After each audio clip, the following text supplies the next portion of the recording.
Hey guys, welcome in your today's physics section. In this section, we will discuss about numericals on laws of reflection. In previous class, we have studied about laws of reflection. There are mainly two laws of reflection. So, in this class, we are solving some problems or questions related to laws of reflection. And this is a first part. And for the exam point of view, this is very important topic. So watch the video carefully and solve the question. See, this is the first question. If the reflected ray makes an angle of 60 degree with the normal, what angle must the incident ray make with normal? See, question. This is a incident ray. Arrow indicate the incident ray. This is a reflected ray and this is a normal and this is a point of incidence, suppose P. Given क्या है? If the reflected ray makes an angle of 60 degree with the normal. अब reflected ray कौन सा है? Suppose this is A point, this is P point and this is B point. PB is a reflected ray. Arrow indicate the reflected ray. This is a reflected ray. Given क्या दिया है हमें? Reflected ray makes an angle of 60 degree with a normal and this is a normal. Reflected ray ने normal से कितना angle create किया है? 60 degree. This is a 60 degree and this is a normal. Reflected ray ने normal से 60 degree angle किया है. तो हमें find क्या करना है? What angle must the incident ray make with normal? तो ये है इंसिडेंट रे. इंसिडेंट रे ने नॉर्मल से कितना एंगल किया है, तो हमें यहाँ का एंगल फाइंड करना है. And this is a plane mirror. ये प्लेन मिरर, यहाँ का एंगल हमें फाइंड करना है. आई होप स्टूडेंट्स आप क्वेश्चन समझ गए होंगे हमें क्या फाइंड करना है और क्या गिवन दिया है. हमें रिफ्लेक्शन और एंगल ऑफ रिफ्लेक्शन दिया है एंड एंगल ऑफ इंसिडेंट हमें फाइंड करना है. तो गिवन क्या है? Angle of reflection angle R is equals to 60 degree. This is 60 degree angle और हमें यहाँ का एंगल फाइंड करना है. एंगल ऑफ इंसिडेंट I हमें फाइंड करना है. बट हमने लॉज ऑफ रिफ्लेक्शन में स्टडी किया है. What is the first law of reflection? Angle of incidence is always equals to angle of reflection. According to the law of reflection angle I equals to angle R. ये हम study कर चुके हैं. I equals to angle R. जितनी reflection angle की value होगी उतनी ही एंगल ऑफ इंसिडेंस की वैल्यू होगी.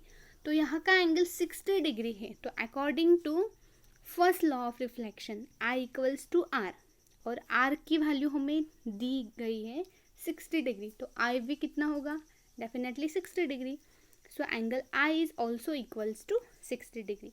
Thus the incident ray make with angle of 60 degree with the normal. तो incident ray की वैल्यू भी, इंसिडेंट रे ने नॉर्मल से किया हुआ एंगल भी कितना आएगा? 60 डिग्री. तो यहाँ का एंगल भी कितना हुआ?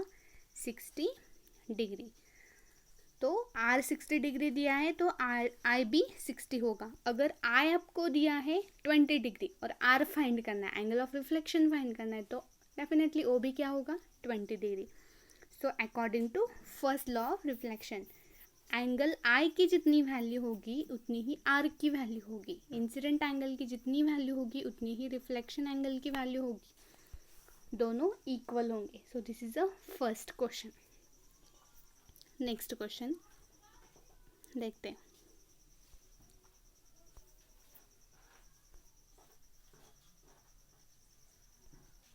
सी, दिस इज अ होमवर्क. आपको होमवर्क के लिए क्वेश्चन दिए गए. एंगल ऑफ इंसिडेंट दिया गया है 30 डिग्री. आपको फाइंड करना है angle of reflection same as it is first question. First question की तरह ही आपको एंगल ऑफ इंसिडेंट क्वेश्चन आपको लिखना है. ध्यान से देखिए होमवर्क क्या है. आपको वो क्वेश्चन राइट करना है जो फर्स्ट क्वेश्चन हमने दिया है वही.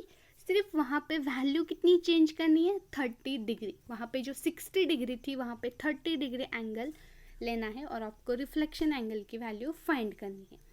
This is a first question for homework. Second question, same वही क्वेश्चन, सिर्फ वहाँ पे वैल्यू चेंज करनी है 45 डिग्री और एंगल ऑफ रिफ्लेक्शन आपको फाइंड करना है। एंड थर्ड क्वेश्चन इज, वहाँ पे वैल्यू 60 डिग्री ली है हमने, आप फिर से वही क्वेश्चन सॉल्व कीजिए 60 डिग्री एंगल लेके। तो आपके होमवर्क के लिए 3 क्वेश्चन है। First value is 30 degree, second 45 degree and third is 60 degree.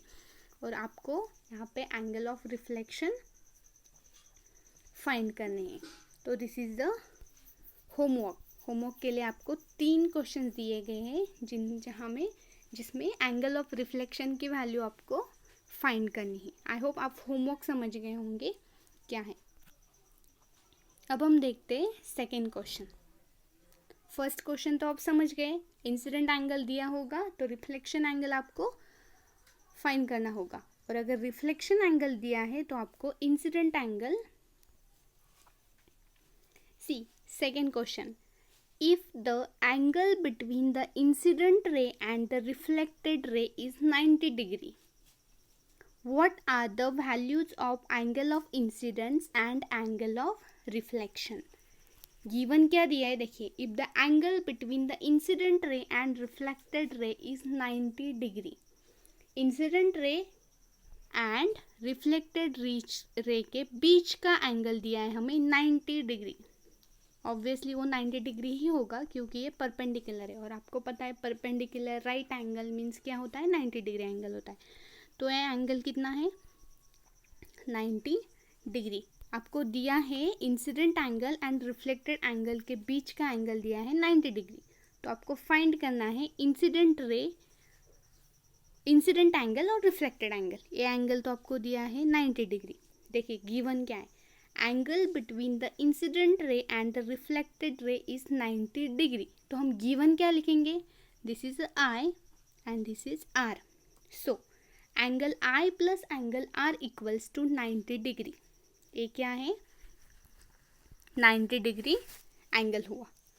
तो हमें फाइंड करना है आई और आर की वैल्यू। तो according to the law of reflection, क्या होगा, I equals to R. First law क्या है, I equals to I, angle of incidence is always equals to angle of reflection.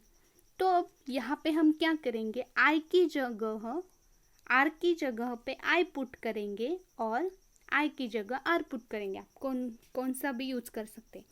तो हमने क्या किया है, I एज इट इज रखा है, ये I एज इट इज रखा है। सिर्फ R की जगह को, R को हमने किससे रिप्लेस किया है, I से। क्यों, क्योंकि I इक्वल्स टू R। तो I plus angle I equals to 90 degree, angle I plus angle I equals to 90 degree.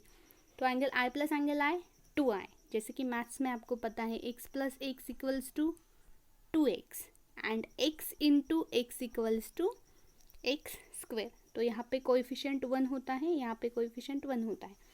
तो हम क्या लेंगे, 1 प्लस 1 2, जैसे कि यहाँ पे x plus x equals to 2x। तो angle I plus angle I equals to 2I। So 2 angle I equals to 90 degree. तो ये 2 यहाँ पे मल्टीप्लाई है, वो 90 को जाके डिवाइड होगा, this 2 is divide. So angle I equals to 90 divided by 2, तो कितना आएगा, 45 डिग्री। तो angle I equals to 45 degree. अब अगर एंगल I 45 डिग्री है, एंगल ऑफ इंसिडेंस 45 डिग्री है, तो एंगल ऑफ रिफ्लेक्शन कितना आएगा, definitely 45 degree, according to first law of reflection. So therefore this is also equals to 45 degree and this is also 45 degree. 45 plus 45 हो गए 90। सो इस तरह हम angle of incidence and angle of reflection find कर सकते हैं। तो होमवर्क के लिए आपके पास टोटल 3 ही क्वेश्चन दिए गए हैं जिसमें आपको रिफ्लेक्शन एंगल की वैल्यू फाइंड करनी है। तो ये है सेकंड क्वेश्चन। होमवर्क के लिए सिर्फ 3 क्वेश्चन है। आई होप स्टूडेंट्स आप ये 2 न्यूमेरिकल्स अच्छे से समझ गए होंगे।